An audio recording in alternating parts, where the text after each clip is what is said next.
y subió con ellos a una montaña y se transfiguró. Bienvenido a Palabra Compartida. Bienvenido a otra reflexión en común del Evangelio en el segundo domingo de Cuaresma. Y sin más, vamos con el texto. En este segundo domingo del tiempo de Cuaresma, volvemos a leer otro texto clásico de este tiempo cuaresmal, como es la transfiguración de Jesús en la montaña. Este hecho debe haber sido muy relevante. De hecho, los tres evangelios sinópticos lo van a destacar. ¿Qué es lo que acontece? Pues como siempre te invito a leer el texto que te voy a dejar en la descripción. Ni más ni menos, Jesús previamente les ha anunciado que su mesianismo no es como ellos lo estaban esperando. Un mesianismo glorioso, político, con poder y con fuerza. Les ha contado a sus discípulos que el Mesías, que él va a tener que ser rechazado por los dirigentes, sufrir y morir en una cruz. Por eso que a renglón seguido, él va a subir con ellos a la montaña, con tres de esos discípulos escogidos, Santiago, Pedro y Juan, y va a hacer un acto que va a marcar todo lo que va a ser el desenlace de la vida de Jesús. Se va a transfigurar delante de ellos. Pero la transfiguración no es más que la manifestación de Dios en la vida de los seres humanos. O si queréis, es otra teofanía. Jesús ya había tenido una importante, que era el bautismo a manos de Juan Bautista en el desierto o en el río Jordán, cuando desde el cielo le decía: «Este es mi Hijo amado», y sobre él se posaba la paloma del Espíritu Santo. Esta también es otra teofanía, otra manifestación. Esta vez no será en el río Jordán, como acabo de decir, sino que será en una montaña. Jesús está orando. Jesús sabe que es un momento, que el tiempo se va acabando y que los poderes de este mundo van a acabar con su vida.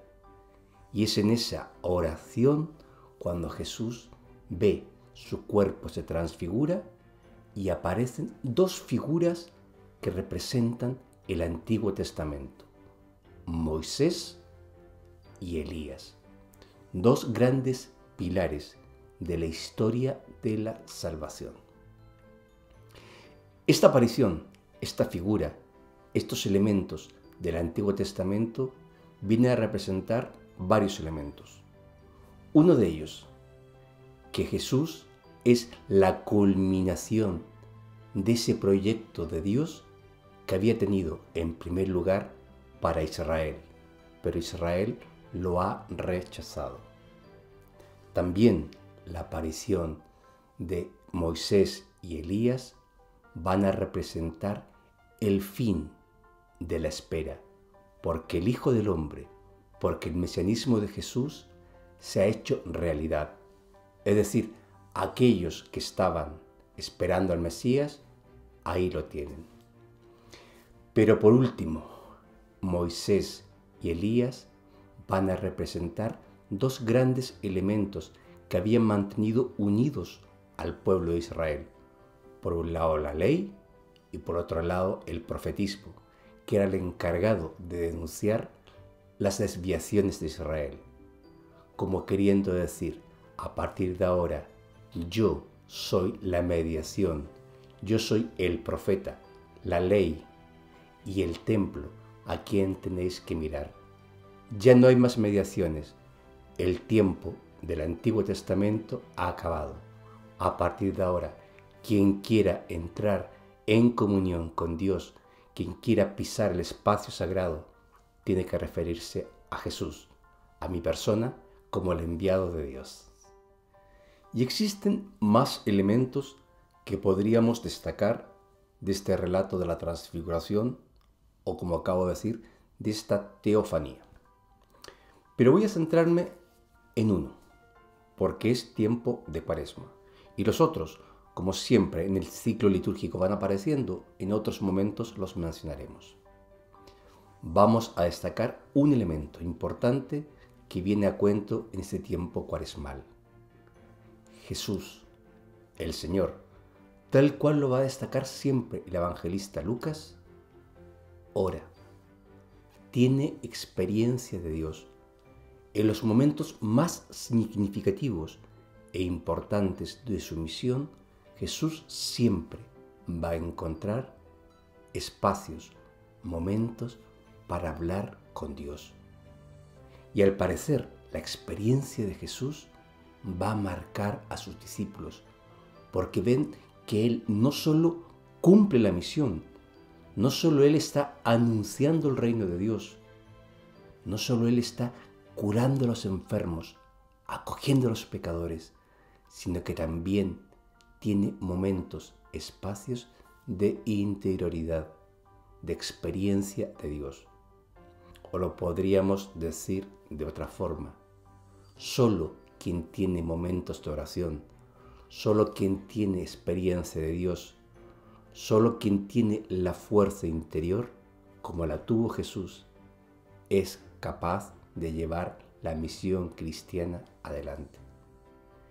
Y el relato de la transfiguración, donde Jesús se transfigura, donde Jesús cambia, donde inclusive sus ropas resplandecían, nos dice en este tiempo cuaresmal, solo quien ora, solo quien habla con Dios, solo quien tiene experiencia de Dios como Padre, es capaz de transfigurarse, tal cual lo ha hecho Jesús en este relato.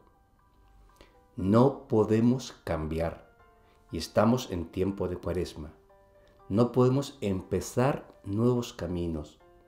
No podemos enmendar los rumbos equivocados, si no nace de nuestra interioridad y si esa interioridad no está fortalecida, no está acompañada de la gracia de Dios.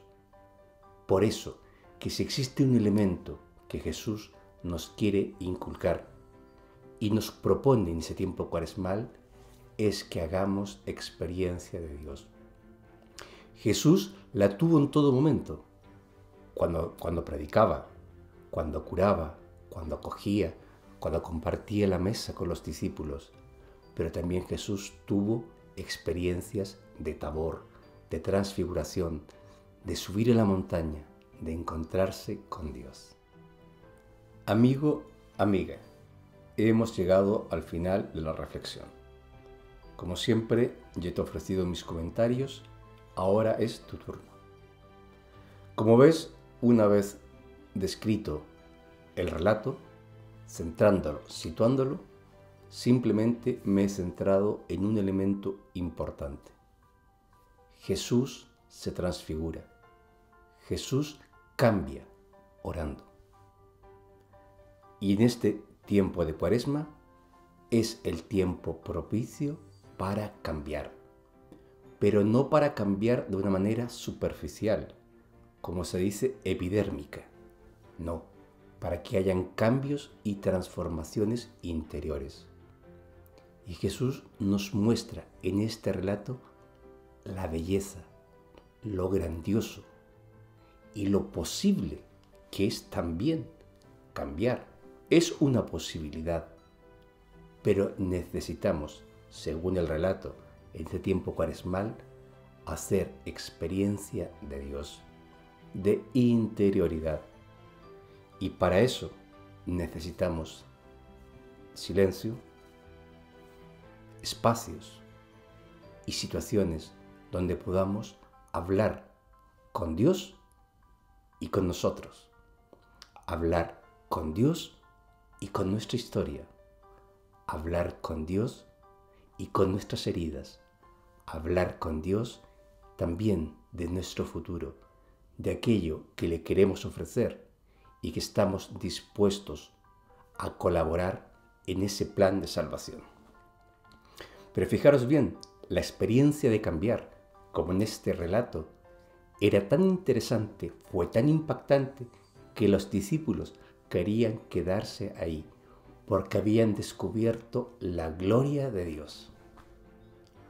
Pues eso es, cambiemos para mostrar la gloria de Dios.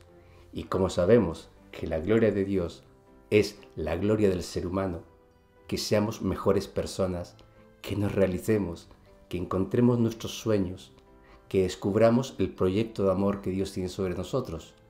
Benditos cambios, benditas transfiguraciones, si nos ayudan a ser mejores personas y a caminar en las sendas de Dios.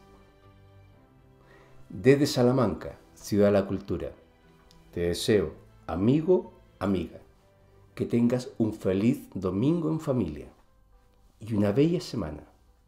Y a ver si pronto coincidimos. Nos vemos.